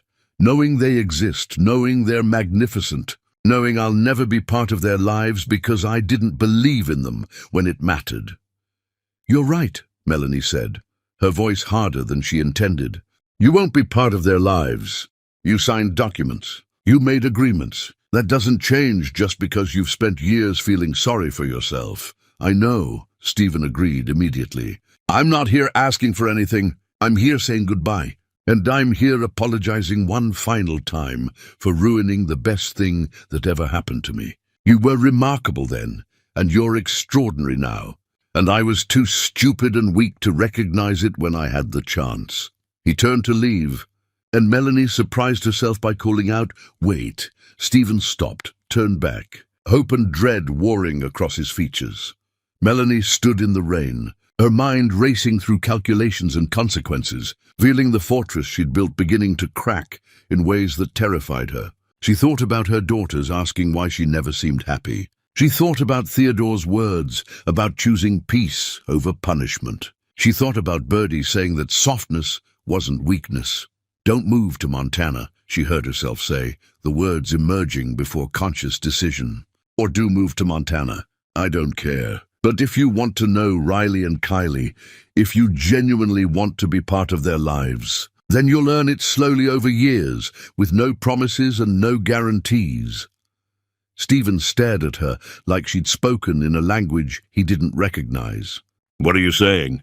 "I'm saying you can meet them, supervised, once a month, at my house with me present. You'll tell them age-appropriate truths about your mistakes and your efforts to change. You'll build trust slowly. You'll respect every boundary I establish. And if at any point you demonstrate that you're still the man who destroyed us, you're gone permanently. Melanie—" Stephen's voice broke completely. "This isn't love," Melanie interrupted firmly. "This isn't reconciliation. This isn't forgiveness. This is me choosing to give my daughters the possibility of knowing their biological father because they're better people than I am, and they deserve that choice. Nothing more." "I understand," Stephen said, nodding repeatedly. "I'll take whatever you're willing to give. Thank you. Thank you." He started to approach the gate, but Melanie held up her hand, stopping him. "Ground rules. You never tell them you love them until you've proven through years of consistent behavior that you understand what love actually means. You never make promises you can't absolutely keep. You never speak badly about me to them. And you never, ever use them to get closer to me. Understood?" "Understood," Stephen agreed instantly. "Good, now go home. Dry off. We'll schedule the first meeting for 2 weeks from now. I'll email you the details." Stephen nodded and walked away into the rain. And Melanie stood at her gate watching him disappear, wondering what exactly she'd just agreed to and whether she'd made a terrible mistake or finally done something right. When she returned to the house, Riley and Kylie were waiting at the door, their eyes huge with questions they were clearly trying not to ask. Melanie sat down on the floor right there in the foyer, pulled her daughters close, and said the words that changed everything.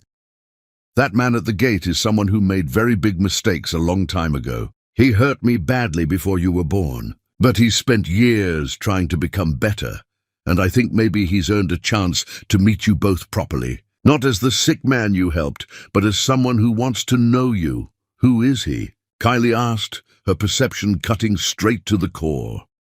Melanie took a deep breath, knowing this answer would alter their family's entire trajectory. "He's your biological father, and it's complicated. But I think it's time you heard his story directly from him, instead of through my anger." The girls processed this in silence for a moment. Then Riley, with her characteristic optimism, smiled tentatively. "Does this mean we get another person who cares about us?" "Maybe," Melanie allowed. "If he proves he's worthy of caring about you, that's what we're going to find out together."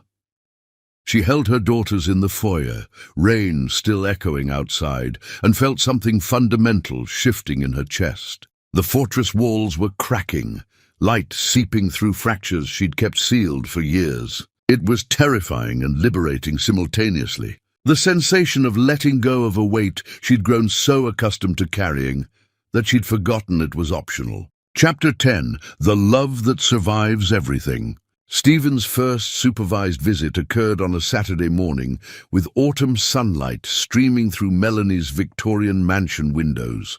He arrived exactly on time, his hands trembling as he rang the doorbell, carrying nothing except nervous energy that was almost palpable. Melanie answered. her expression neutral, gesturing him inside without warmth but without active hostility either. Riley and Kylie sat on the living room couch, their faces showing curiosity mixed with understandable anxiety. They'd spent weeks processing the information that this man was their biological father, working through questions with Melanie's careful guidance. "Hi," Stephen said, his voice catching. "I'm Stephen. It's good to see you both again." "Hi," Riley replied, always braver. "Mum says you're our dad, but also that you made really big mistakes and hurt her a lot." Stephen sat in the chair Melanie indicated, keeping physical distance. "That's exactly right. I did hurt your mother terribly. Before you were born, I was told lies about her by someone I trusted, and instead of questioning those lies or believing in your mom, I believed the worst. I said cruel things and sent her away when she needed me most." "Why did you believe the lies?" Kylie asked. "Because I was scared," Stephen admitted. "I was afraid of being used, afraid of making mistakes, afraid of not being good enough. So when someone I trusted told me your mother was lying to me, I took the easy path of believing them instead of the hard path of trusting love. It was cowardly and wrong." The conversation continued gently, Stephen answering every question with careful honesty, never making excuses, taking full ownership of his failures. When the hour ended, Riley had moved slightly closer, while Kylie maintained watchful distance. "Can you come back?" Riley asked as Stephen prepared to leave.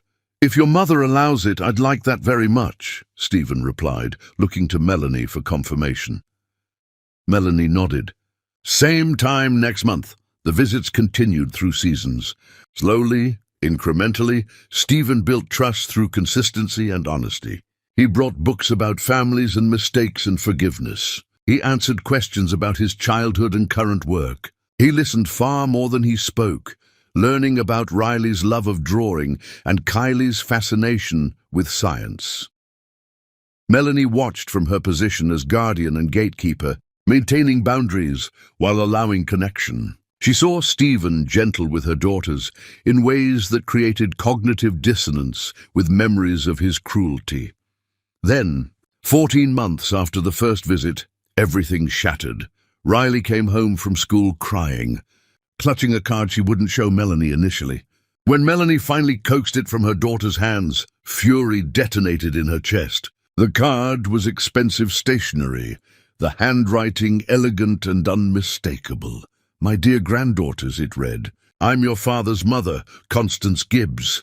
I've only recently learned of your existence, and I'm devastated we haven't met. Your father has kept you hidden from me, but I want you to know you have family who loves you. Please ask your mother to contact me. We have so much to discuss." Melanie's hands shook with rage. Constance had somehow discovered which school the girls attended, had deliberately circumvented every protection Melanie had established, had reached directly for her daughters, despite explicit warnings. "Did someone give this to you at school?" Melanie asked, struggling to keep her voice calm.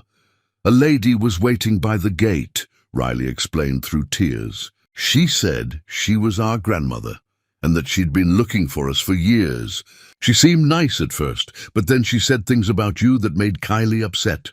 Kylie stood nearby, her face pale. "She said you were keeping us from our real family. She said we deserved to know the truth about where we came from. She made it sound like you were doing something wrong." Melanie pulled both girls close, her mind racing through legal options and violent impulses simultaneously. She called Stephen immediately, her voice ice when he answered. "Your mother approached my daughters at their school today. She gave them a card. She spoke to them directly, despite knowing she's forbidden from contact." Stephen's sharp intake of breath was audible. "I'll handle this." "Melanie, I swear I didn't know." "I don't care what you knew," Melanie interrupted. "This is exactly what I warned would happen. Your mother is poison, and she just contaminated my daughters. We're done, Stephen. No more visits, no more contact. This experiment is over." She hung up before he could respond, spent the evening comforting her shaken daughters, and lay awake that night, feeling the walls she'd begun dismantling rebuild themselves, brick by brick. Stephen appeared at her door the next morning, looking wrecked. Melanie answered only because Riley and Kylie were at school, because refusing him wouldn't make her rage dissipate. I filed a restraining order against my mother this morning, Stephen said before Melanie could speak. She's legally barred from coming within 500 feet of you or the girls. I've also hired security to monitor their school. This will never happen again.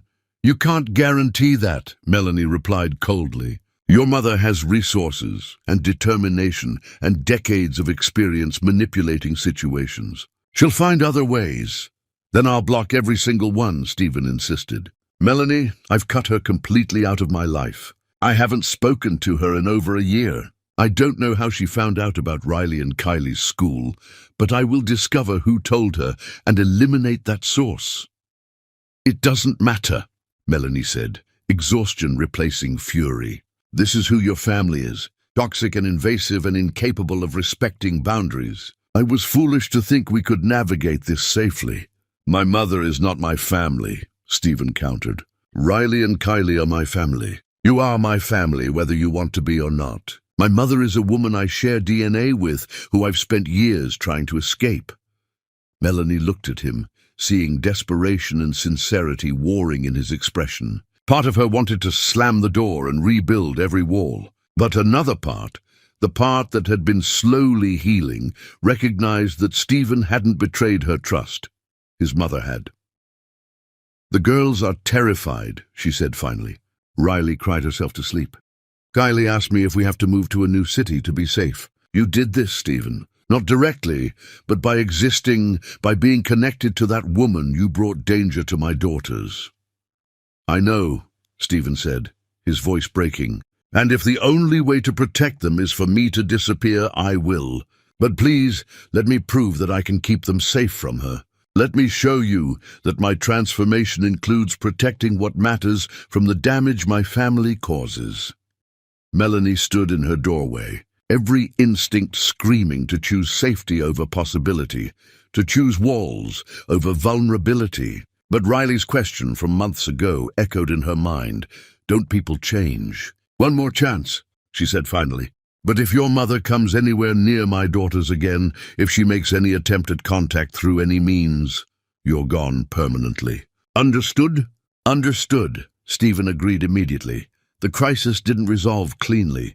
Constance hired lawyers attempting to establish grandparents' rights, forcing Stephen to fight legal battles on multiple fronts. She spread rumors through social circles about Melanie's unsuitability as a mother. She sent packages to Melanie's office that security had to screen. Stephen dealt with each attack methodically, documenting everything, building legal cases, exhausting his resources to contain his mother's vindictiveness. Melanie watched him wage this war while maintaining his gentle presence with Riley and Kylie, never letting the stress affect his patience with them. She saw him becoming the barrier between his toxic family history and her daughter's safety.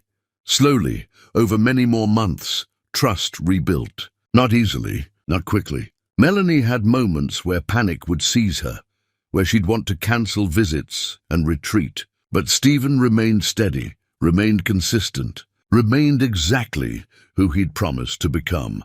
On Riley and Kylie's 8th birthday, nearly 2 years after that first supervised visit, Stephen sat on Melanie's porch steps after the celebration ended, watching the girls chase fireflies. I used to imagine futures with you, Stephen said quietly. Before I destroyed everything, I imagined growing old together, raising children, building a life. Those dreams felt dead for years. Melanie sat beside him, maintaining careful distance. They are dead. That version of us doesn't exist anymore. I know, Stephen agreed. But maybe there's a different version, one built on truth instead of illusion. One where we both know exactly who the other person is, including all the broken parts. Melanie watched fireflies rise into darkening sky, feeling something shift in her chest that felt terrifyingly like hope. I'm not ready for anything romantic. I may never be ready. What you did to me doesn't disappear just because you've changed. I understand, Stephen said. I'm not asking for romance. I'm just asking if you think someday, maybe in years from now, we might look at each other and see partners instead of just co-parents. If healing might eventually include that possibility. I don't know, Melanie admitted, the words feeling like both truth and progress. Ask me again in another year, or 2 years, or 5. Maybe by then I'll have an answer. Stephen nodded, accepting the uncertainty. They sat together watching their daughters play, the air fragrant with summer ending and autumn approaching, fireflies rising like wishes into darkness. Melanie didn't promise him anything except this moment, this evening, this tentative possibility that pain didn't have to last forever and that sometimes, maybe people really could transform into someone worth knowing again.